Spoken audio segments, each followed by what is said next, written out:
Dear students, welcome to the class. आज की इस क्लास में एक्सप्लेन करने जा रहा हूं व्हाट इज 2D रिफ्लेक्शन। जैसा कि हमने इससे पहले ट्रांसलेशन के बारे में, स्केलिंग वगैरह, रोटेशन, सारी चीजें हमने यहां पे डिस्कशन में की। अब यहां पे 2D रिफ्लेक्शन भी बड़ा इंपॉर्टेंट है।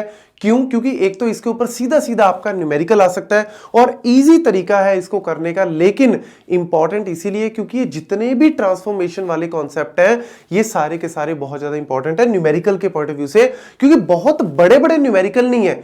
कॉम्पिटिटिव लेवल में क्या होता है कि अगर बहुत बड़े न्यूमेरिकल पूछेंगे ना तो बच्चे का टाइम भी बहुत ज्यादा डिवोट होगा, और मेरे पास टाइम में एक लिमिट होती है, एक कंस्ट्रेंट होता है। तो ये वाले ऐसे न्यूमेरिकल है कि जिनको आप जल्दी से सॉल्व भी कर सकते हो, लेकिन अगर पढ़ा हुआ होगा तभी सॉल्व कर सकते हो। तो देखो, रिफ्लेक्शन का मतलब क्या है कि जैसे हम लोग मिरर इमेज बनाते हैं, ठीक है, मैं मिरर के सामने खड़ा हूं तो मैं एक मेरा रियल हो गया, एक मिरर के अंदर मेरी इमेज बन रही है, इसको बोलते हैं एक तरह से रिफ्लेक्शन वाला पार्ट। या फिर पानी के अंदर, जैसे अगर मैं पानी के अंदर अपनी इमेज देखूं तो एक इमेज पानी के अंदर बन रही है, एक मेरी रियल है, तो ये वाला जो है ये रिफ्लेक्शन के अंदर आता है। और रिफ्लेक्शन को समझना बहुत जरूरी है, और इसको मैं एक एग्जांपल के साथ समझाता हूं।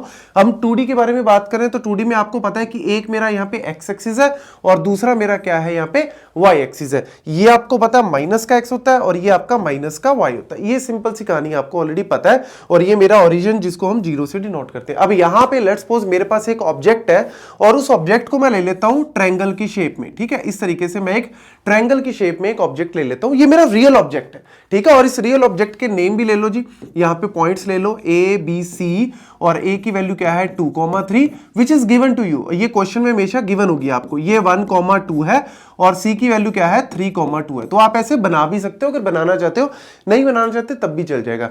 बट अब सबसे पहले समझना है मुझे रिफ्लेक्शन के बारे में। अब देखो, रिफ्लेक्शन की अगर मैं बात करूं तो यहां पे मेरे पास ये वाली जो इमेज है, एक तो इसकी रिफ्लेक्शन कहां पे बन सकती है, इधर बन सकती है। मतलब आप इसको फोल्ड करोगे, पेपर को अगर आप फोल्ड करो तो इसको एक यहां पे नीचे की तरफ फोल्ड हो सकता है, यानी इसको हम बोलेंगे यहां पे वाटर इमेज। तो इसके अगर नीचे की तरफ इमेज बनेगी, वो कैसे बनेगी, इस तरीके से मेरी एक इमेज बन जाएगी नीचे की तरफ, इसी की एक नीचे की तरफ इमेज। इसको बोल सकते हो image on the x axis, ठीक है। तो इसको मैं इस तरीके से दिखा भी सकता हूं कि ये मेरी इमेज जो है वो किस पे बनी है, एक्स एक्सिस के अंदर जो है वो एक इमेज बनी है, ठीक है। ये इस तरीके से मेरी इमेज बन गई। अब ये वाली जो इमेज है ये तो एक्स एक्सिस पे बन गई, ये वाटर इमेज है एक तरह से। जब मैं इसकी मिरर इमेज एक और बनाता हूं तो ये मेरी वाई एक्सिस पे भी बन सकती है, और ये मेरी बनेगी इस तरफ, जैसे ये वाला है इसका एक इस तरफ बना दो तो ये मेरे पास इस तरीके से जो है वो एक इमेज बन जाएगी, that is on the Y. तो यहां पे वाई एक्सिस पे जो इमेज बन रही है आप इसको भी इस तरीके से दिखा सकते हो। ये वाली वैल्यूज जो है वो इस तरीके से आएंगी, ये वाली वैल्यूज इस तरीके से। ये क्यों बना रहा हूं अभी आपको पता लग जाएगा। आपको पता लगाना है कि चेंज क्या हुआ। ये मेरा रियल ऑब्जेक्ट था, उसकी कुछ वैल्यूज थी, जब मैंने उसका एक्स एक्सिस में चेंज किया तो मेरे क्या चेंज आया। ध्यान से देखो, आपको कोई रट्टा मारने की, कोई क्रैम करने की जरूरत ही नहीं पड़ेगी। आप चाहे एक पेपर लेके ना उसको कट करके बना के देख लो, आपको तब भी इजीली पता लग जाएगा। अगर आप ध्यान से देखो, जब मैं उसका एक्स एक्सिस पे बना रहा हूं इमेज, जब मैं उसकी वाटर इमेज बना रहा हूं यहां पे, तो क्या चीज कांस्टेंट है और क्या चीज आपकी चेंज हो रही है। अब आपको पता है 2 डायमेंशन में एक एक्स वैल्यू है और एक वाई वैल्यू है, हर एक में एक X value Y value, X value Y value. ध्यान से देखो क्या चेंज हो रही है और क्या कांस्टेंट है। अगर आप देखो यहां पे जो एक्स की वैल्यू थी, यहां पे आप नीचे आए तो यहां पे भी x की वैल्यू क्या रहेगी, सेम ही रहेगी। यहां पे जो x की वैल्यू थी यहां पे x की वैल्यू क्या रहेगी, सेम। यहां पे जो x की वैल्यू थी यहां पे, मतलब x की वैल्यू में तो चेंज आ ही नहीं रहा। x क्या है मेरा यहां पे कांस्टेंट है। तो वही चीज मैंने यहां पे बनाई है कि अगर मैं x एक्सिस पे रिफ्लेक्शन कर रहा हूं तो मेरा x डैश मतलब जो न्यू वैल्यू है, न्यू वैल्यू को हम x डैश से डिनोट करते हैं, और ये मेरी क्या है ओल्ड वैल्यू, तो एज इट इज आएगी। और ये आपको डायग्राम में दिख भी रही है, आपको इजी पता लग रहा है। जो लेट्स सपोज यहां पे 1 था, यहां पे भी तो 1 ही रहेगा ना, यहां पे 3 था तो यहां पे भी तो 3 रहेगा, कोई चेंज आया ही नहीं है। यहां पे 2 था तो यहां पे भी 2 ही रहेगा, इसमें कोई चेंज नहीं आया। किसमें चेंज आया, y के अंदर। कैसे?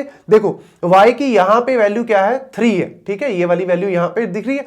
यहां पे y की वैल्यू क्या है 2 है, तो यहां पे 3 है, यहां पे 2। लेकिन जब आप इसकी इमेज यहां पे बनाओगे तो यहां पे क्या हो जाएगी -2 और 3, यानी रहेगी वैल्यू सेम ही, लेकिन उसका सिर्फ साइन चेंज हो जाएगा, y dash will become minus of y, new value will become minus of old value. बस यही करना है और कुछ भी नहीं करना। अब मैं अगर इसी वैल्यू को इसी में न्यूमेरिकल में आपको बोल दूं कि भैया न्यू वैल्यूज निकालो, तो कैसे निकालोगे? अरे इजी सर, कैसे करोगे? आपको पता है a डैश निकालना है, तो a डैश निकालने के लिए आपको पता है x को एज इट इज रख दो, y की वैल्यू को माइनस में कर दो, हो गया, खत्म, tata bye bye. B dash क्या करोगे? x को एज इट इज रख दो, y की वैल्यू को माइनस कर दो। सी डैश x को एज इट इज रख दो, y की वैल्यू को माइनस कर दो।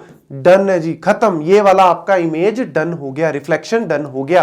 अब आप कर लेते हैं जी इसके बारे में बात। ये वाला जो मेरा इमेज है, ये है आपका मिरर इमेज, रिफ्लेक्शन है। आपको बोलेंगे कि भैया y इमेज पे बनाना है, y एक्सिस पे बनाना है या x पे, तो x पे बनाना है तो इस तरीके से, अब y पे बनाना है तो रट्टा नहीं मारना। अब ध्यान से देखो, y पे अगर आप बना रहे हो तो क्या चीज कांस्टेंट है भैया? यहां पे जो y की वैल्यू 3 और 2 थी, तो यहां पे भी तो 3 और 2 सेम ही रहेगी ना, कोई फर्क पड़ा ही नहीं। सिर्फ कहां पे फर्क पड़ा?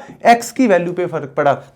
यहां पे मेरी x की वैल्यू क्या थी? 1, यहां पे x की वैल्यू 3, यहां पे x की वैल्यू 1, यहां पे x की वैल्यू 3, लेकिन क्या होगी? ये वैल्यू माइनस में होगी है। तो आप इसको एक तरह से ये कह सकते हो, ये मेरा a डैश बन जाएगा, मतलब नया वैल्यू बन जाएगा। ये b एक तरह से यहां पे b डैश बन गया, ये c मेरा यहां पे एक तरह से c डैश, लेकिन वैल्यूज एज इट इज है, सिर्फ माइनस का फर्क पड़ेगा। और आप इसको ऐसे भी याद रख सकते हो कि अगर x एक्सिस पे बना रहे हो रिफ्लेक्शन, तो x सेम रहेगा, y को माइनस कर दो। अगर y पे बना रहे हो तो y सेम रहेगा, x को माइनस कर दो। That's it. अब हम इसको एक हिसाब से कर लेते हैं जी। तो मेरा नया a डैश आएगा इस क्वेश्चन के हिसाब से। अगर मैं y पे बना रहा हूं तो भैया क्या करना है आपको? x की वैल्यू को माइनस कर देना है, y को एज इट इज लिख देना है। ऐसे ही b डैश क्या बनेगा जी? x की वैल्यू को माइनस कर देना है, y को एज इट इज लिख देना है। तो ये पॉइंट्स तो मेरे को दिए ही रहेंगे, कुछ तो देंगे ना, वो गिवन देंगे कि भैया ये चीज है, और एक देंगे कि भैया x पे बनाना है, y पे बनाना है रिफ्लेक्शन। तो अकॉर्डिंग टू दैट आप जो है वो वैल्यूज को यहाँ पे x की वैल्यू माइनस में कर दो, y को एज इट इज कर दो। बताओ इसमें क्या गलत है या क्या इसके अंदर कोई मुश्किल पार्ट है? कोई मुश्किल पार्ट नहीं है, बहुत इजी सा पार्ट है। लेकिन एक बार जो है वो अगर आप करोगे, आपको मजे से समझ में आएगा, और कोई भी न्यूमेरिकल आ गया आप इजिली सॉल्व कर सकते हो। Thank you.